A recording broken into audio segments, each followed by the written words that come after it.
Shalom, I'm Angel. Welcome to Healthy in Heart.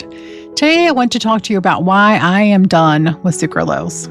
There's a particular kind of betrayal that comes from doing everything right and still not understanding why your body is not responding the way it should. I have used sucralose. I reached for it the way so many of us do, as the responsible choice, the one that would not spike my blood sugar, the one that let me have sweetness without consequence.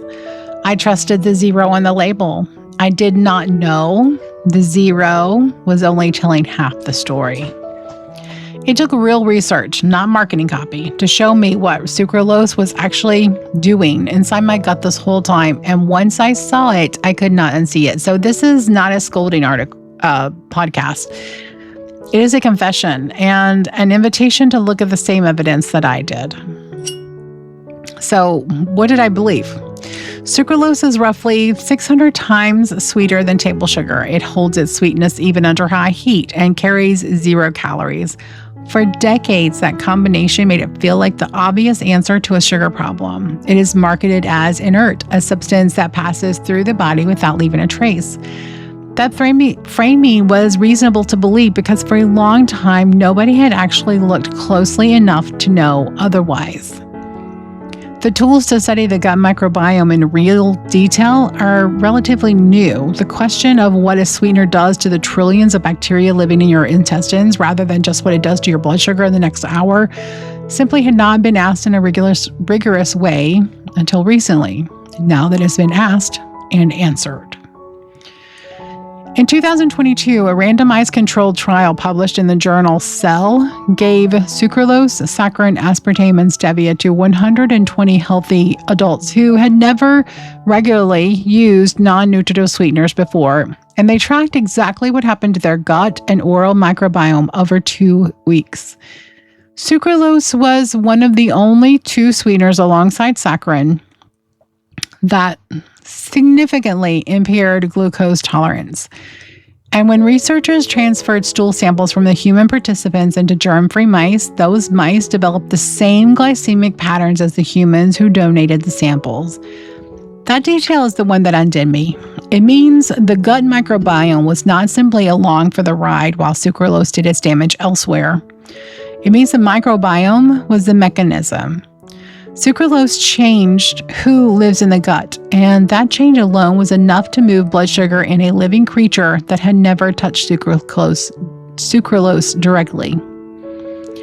A separate 10-week human study found something just as sobering. Volunteers drinking sucralose showed a 3-fold increase in a bacterial species called Blatia coccides, alongside a decline in Lactobacillus acidophilus. Lactobacillus acidophilus is a beneficial species that is tied to healthy insulin function and fat metabolism. That same study found sucralose consumption increased both serum insulin and the total glucose response during an oral glucose tolerance test compared to plain water.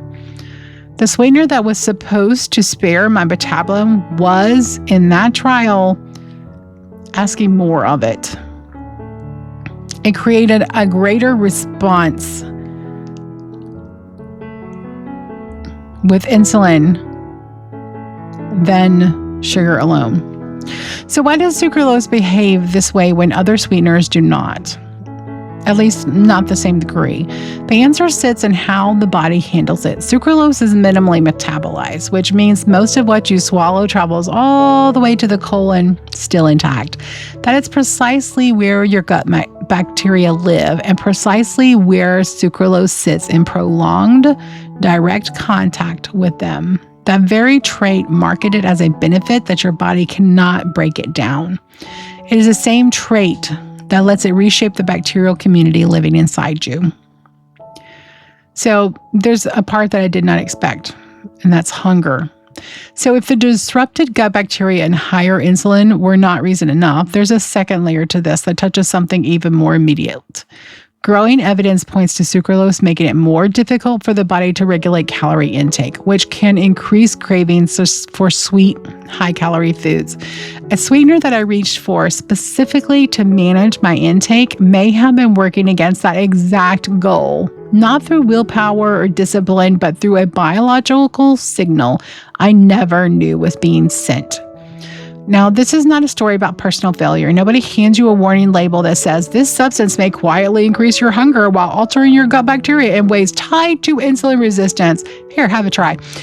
No, you make the most faithful choice you can with the information that's available to you.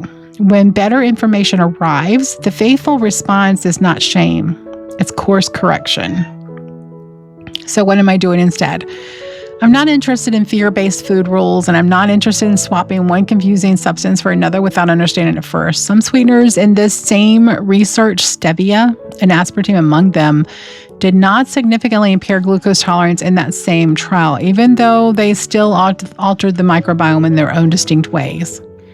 Erythritol carries an entirely separate concern tied to cardiovascular risk rather than gut disruption.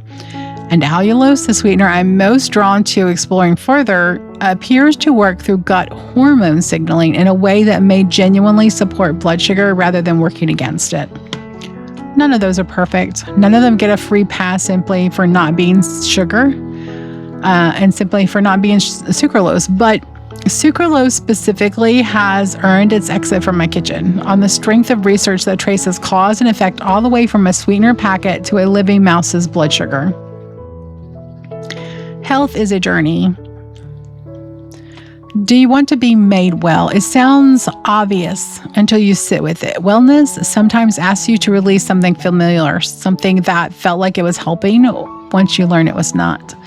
Letting go of sucralose is such a small thing in the grand scope of life, but small, honest corrections are how a whole life gets realigned. You're not failing by needing to change course.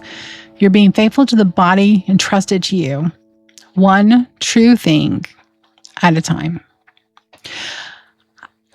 You are not your past choices. You are who you become when you learn the truth and walk toward it anyway. So I hope this has been helpful. Until next time, remember to stay healthy in heart.